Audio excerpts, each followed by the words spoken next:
Akwet and West Pokot, with 6 cases each. That's a summary of the breakdown of cases according to the counties so far.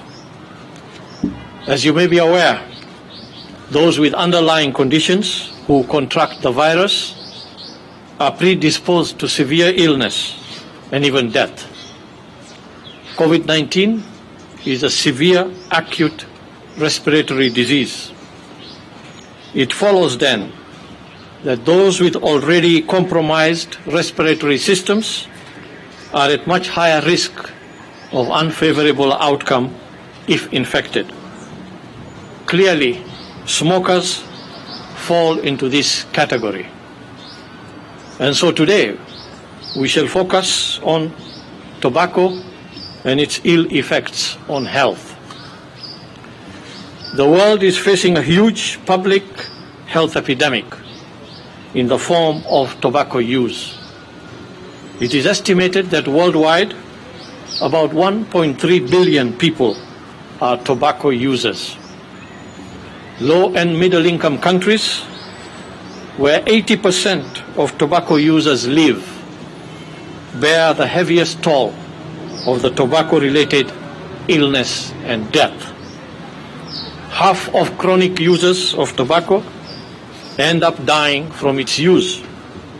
Each year, tobacco use causes more than 8 million deaths globally.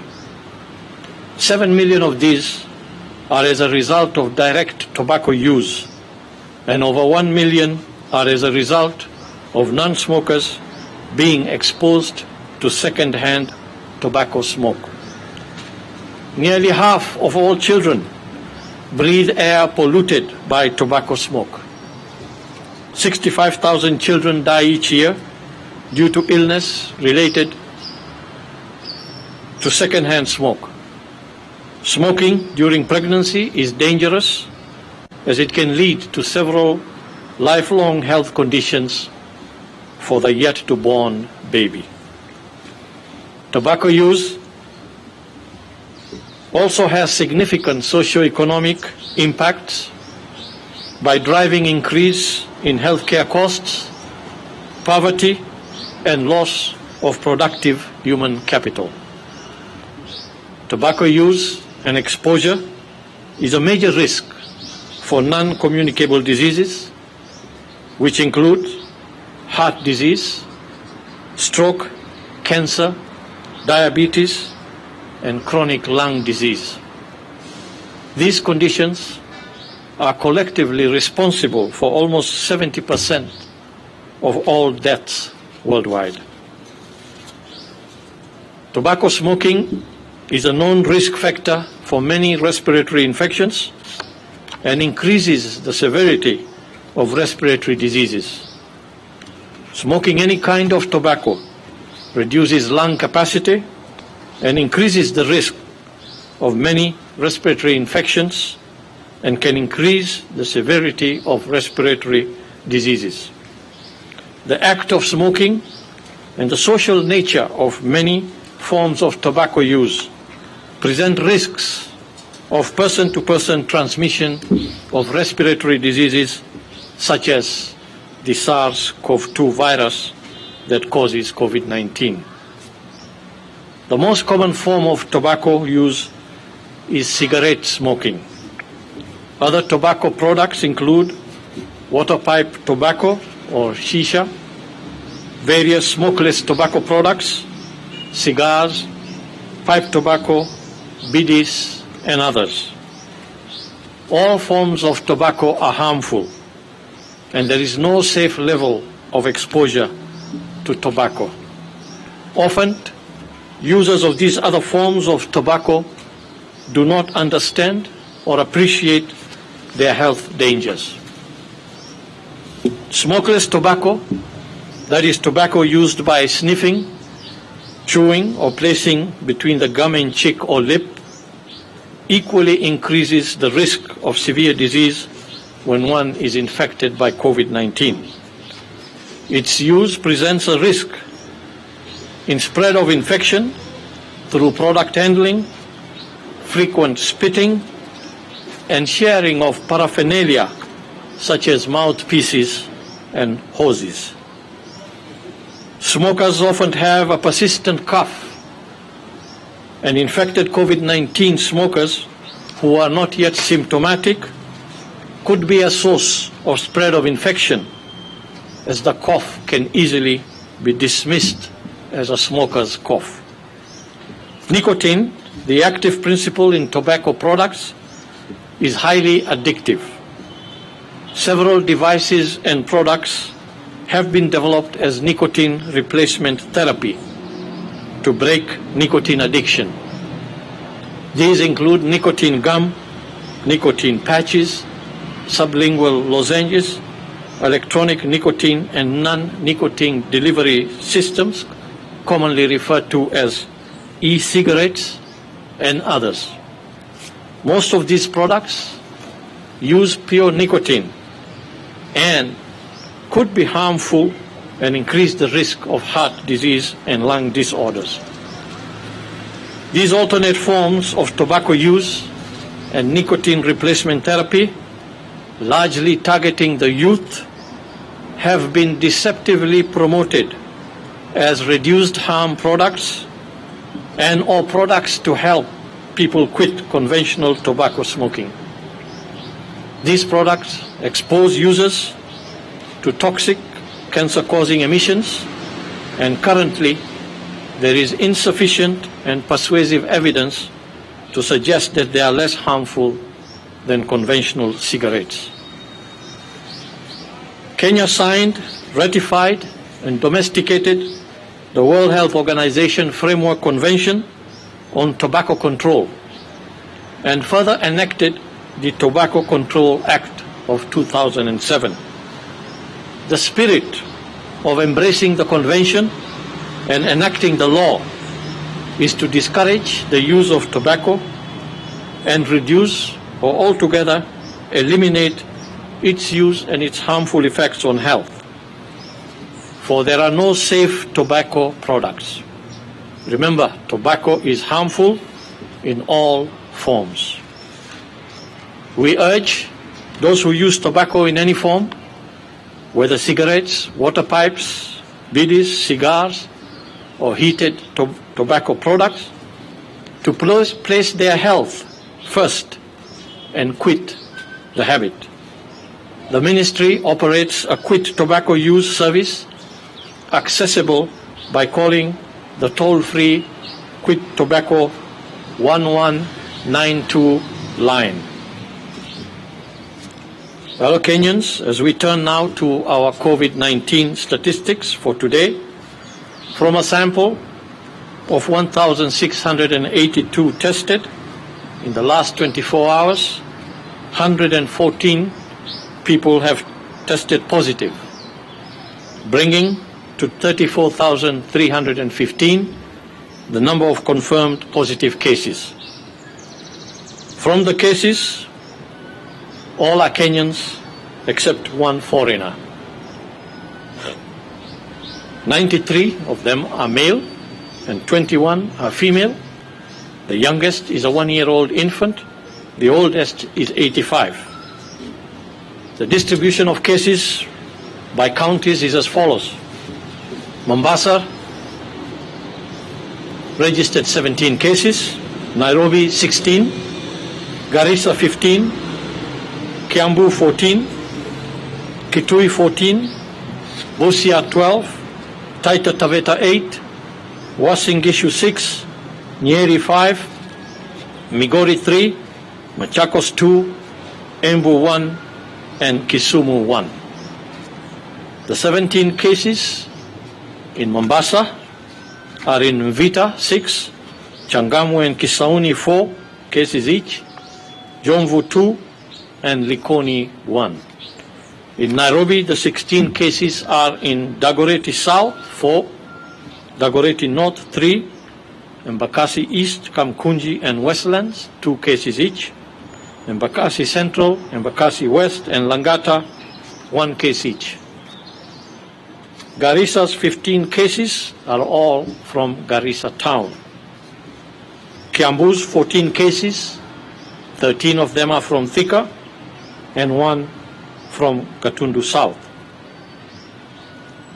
Kisi's 14 cases come from Kitui South, 13, and Kitui Central, 1. The rest of the information is provided in the brief that will be given to you. I am happy to inform you that today 318 patients have recovered from the disease. 263 of them have been released from home-based care program, and 55 have been discharged from various health facilities where they were receiving care. The total recoveries now stands at 20,211. And we want to thank our healthcare workers for their selfless devotion to duty that has enabled us to achieve these results. Today, I'm also delighted to inform you that we have not registered any deaths, and our fatality, therefore, remains at 577. Asanteni sana.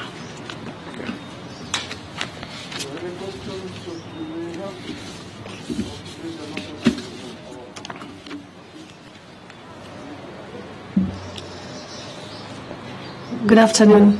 I'm Purity Musea from KBC. My question is in regard to tobacco use in the country. You said tobacco. You said that all forms of tobacco are harmful to our bodies. Recently, I have two concerns. Recently, there was an anti-tobacco use body in the country, the Kenya Tobacco Control Alliance, that had raised a concern over interference by the tobacco industry during this time of COVID-19. And again, what is the ministry doing to ban some of the products and implement, because there was a ban on shisha, but still the implementation is still a major concern?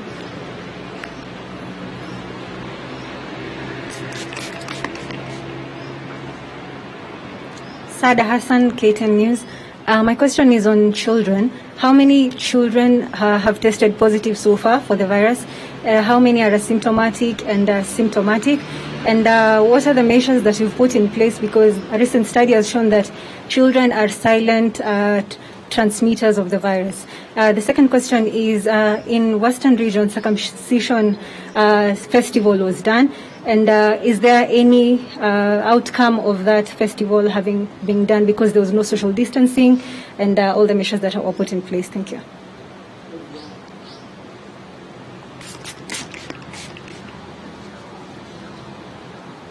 Hi, my name is Graham Kajilo from The Standard. My question, probably it will be a response. What is your take on what the World Health Organization, the analysis that the WHO has made about the numbers being fewer, and today you've seen just over a little bit over 1,000 samples that you have tested with 114. So do you agree with what WHO is saying about the less testing and less data being collected from hospitals and all that? And also would like to get the numbers of critically ill patients as of the moment. So I will start with Kajilu. And somehow I knew you were going to ask me that question. Maybe it's because you had raised it in a write-up somewhere. Indeed, the World Health Organization put out a report where they had raised some issues of concern regarding, rather they had thrown some caution to our interpretation of what we're seeing in terms of the numbers and the positivity rate. I think that by and large, the issues that were raised have validity because they could truly, yes, affect the trajectory. And one was contact tracing. I think the document raised the issue that contact tracing may not have been as effective as it ought to have been in some places. And indeed, we did say on several occasions here that there has been a challenge in contact tracing, particularly in specific localities, especially in some of the hotspots, like Nairobi County being one of those hotspot areas. If you will recall that as this pandemic and the numbers started growing in the country, and you begin to pick up more and more positive cases, equally then the network of contacts becomes almost an exponential number. And this poses challenges in terms of being able to follow up and identify and trace and then test each and every contact and then their contacts and so on. That has always been a challenge. It became even a bigger challenge the moment that now contact tracing responsibility fell upon the counties themselves. So yes, we have had contact tracing challenges in some areas, but despite that, I would like to say we need to look at the figures that we are reporting and the trajectory and trend in a more broader light, in the light also of comparing it with what's happening in other places and other like places like ours in other countries within sub-Saharan Africa. And generally, what comforts us is that at least that trajectory seems to parallel what is happening in some of these other countries. So it gives some level of comfort that perhaps we're seeing some development in that area. You heard the President speak yesterday and say that we need to approach these with a lot of caution. And I have said it before that we need not to feel that we are out of the woods and begin to rejoice and relax what we have been doing. We may be moving in the right direction, but we need to give it time and establish and see whether this trend that we are seeing will persist and will bring us to a flattening of the curve and thereafter decline or the slope of that curve. If we continue with the various measures that are already in place that have contributed to where we are today, then I think we will be able to navigate this area and we'll be able to see ourselves at a point where we can comfortably at some point say, yes, we have flattened the curve and we're there. But in the meantime, we need to be able to continue with the efforts that we have been putting in place. We need to continue to urge Kenyans to continue to observe all those measures that have been put in place, particularly the wearing of masks, the physical and social distancing, because those are really, really key to breaking transmission cycle of the virus. So, Kajilu, just to answer your question, in contact tracing, perhaps, but as I said, I think we are moving on well. In the area of testing, it is true that the samples you test, the number of samples you test, the nature of the number of samples you test, how did you sample them? Do they actually represent, are they representative of that general population that we are talking about? Those can be valid as well. But generally, when we look at all the sampling, and even when we segregate this sampling according to county, we tend to be seeing the same kind of trend, and that gives us some level of confidence too, that despite these shortcomings, that the trend we are maintaining is a good trend, and we need to continue along that pathway. With regard to the number of critical cases, the breakdown of the clinical management and critical cases, I think perhaps if Dr. Kuria might have that, can share with you, but there is data available that gives down that breakdown. Okay, Purity from KBC, your question was regarding tobacco use and the role of industry. Yes, we still maintain, and WHO's position is that tobacco in all of its form is harmful. Tobacco is harmful. There is a strong industry out there that promotes the use of tobacco. The convention and the acts country-specific acts that have been put in place have been done so that we are able to regulate how that industry conducts itself and markets its product. And there have been issues in terms of regulating the sale of tobacco, the advertisement of tobacco, the use of different products. That continues to be an area that the ministry is determined to work on in order to ensure that Kenyans' health concerns are taken care of. And we will continue to do that, work with industry where it is possible to be able to reduce those risks that these products might pose to our people. And there's a lot of advocacy, civil advocacy in this area, especially of tobacco use.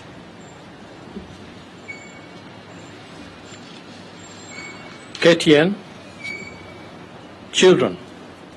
How many children are positive? I'm sure we can put that data together if we don't have it. And how many are asymptomatic, how many are symptomatic? My guess would be, we are seeing from the number of cases that we have, over 90% of our cases at the time of testing tend to be negative. What is known about infection in children is that a large proportion of children are asymptomatic or display a very mild disease. So I would expect that that same figure of 90% or maybe even higher would apply for children who turn out positive. There is also quite a bit of debate regarding the issue of children being super spreaders of the disease. I think the verdict is not yet out there. There are studies going on. And this is very important and very relevant, because when we talk about schools and reopening of schools, it is this kind of information that will inform us what the risks are in terms of transmission when children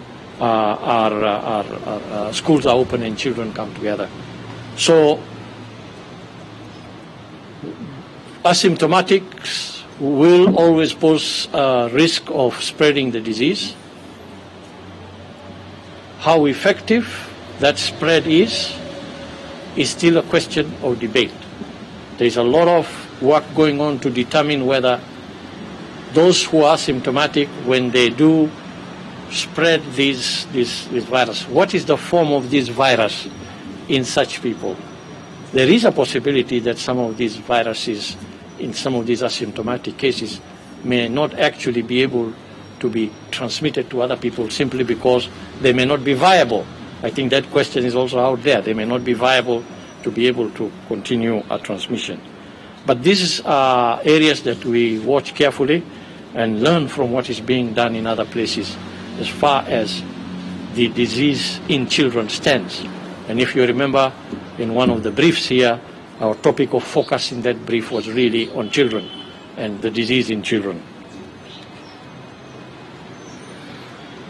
The festival you refer to in Western Kenya, I believe it was a circumcision event. Our position as a ministry still is that large gatherings of that kind, where people come together, interact very closely, still remain prohibited, because those are fertile ground for transmission of the disease. We have not seen any alarm bells that are coming out from some of these places to indicate to us that there has been a sort of a surge in transmission, perhaps as a result of some of the relaxations we have seen, or because people have decided to flout these rules and go ahead and do activities of that nature. But we are carefully watching. And again, we want to say in the strongest term that those prohibitions still stand. Large gatherings of people still stand. Remember, when the president eased the regulations, he was very clear. It was in the area of weddings, I believe, and also worship, isn't it? where the number was extended to 100, provided, of course, the proviso there is that the existing physical and social distance measures are applied. Okay, so where people more than 100 or so gather and they are not applying those procedures and they fall outside of these two groups, it is still prohibited.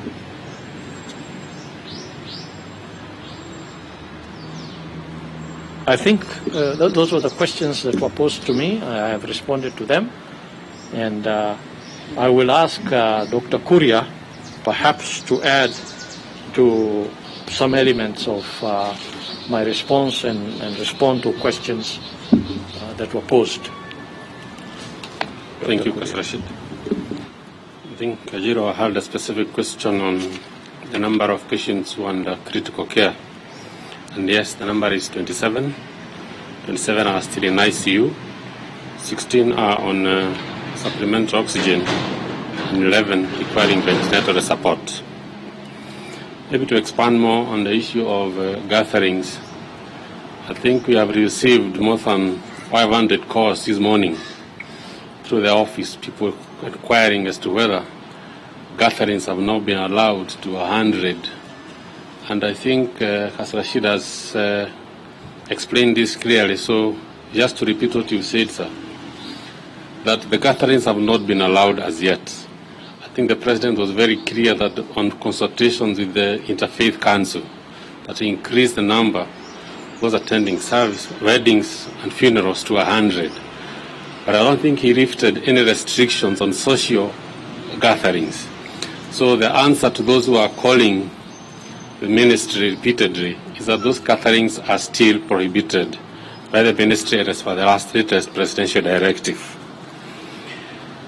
There has been a query repeatedly on the number of tests that we are doing per day, and that we have been reporting the number of positives and not reporting where these samples are coming from. And to say that these numbers are actually available at our Emergency Operations Center. And for example, like today, you could say that out of the cases that reported 17 in Mombasa, it's out of a sample size of 618. In Nairobi, we had a sample size of 366 and 16 positives. We had from Migori around 24 samples taken and 3 turned positive. We had a sample from 103, from Kajiado 103, and 0 turning positive. Was in Gishu giving us 101 samples and 6 turning positive. Garissa 73 samples and 15 turning positive. Again, this data is available if upon request at the Emergency Operations Center. So those asking where these samples are coming from, they are coming from all the counties and from our surveillance efforts. Thank you. Thank you for that, sir. Santeni.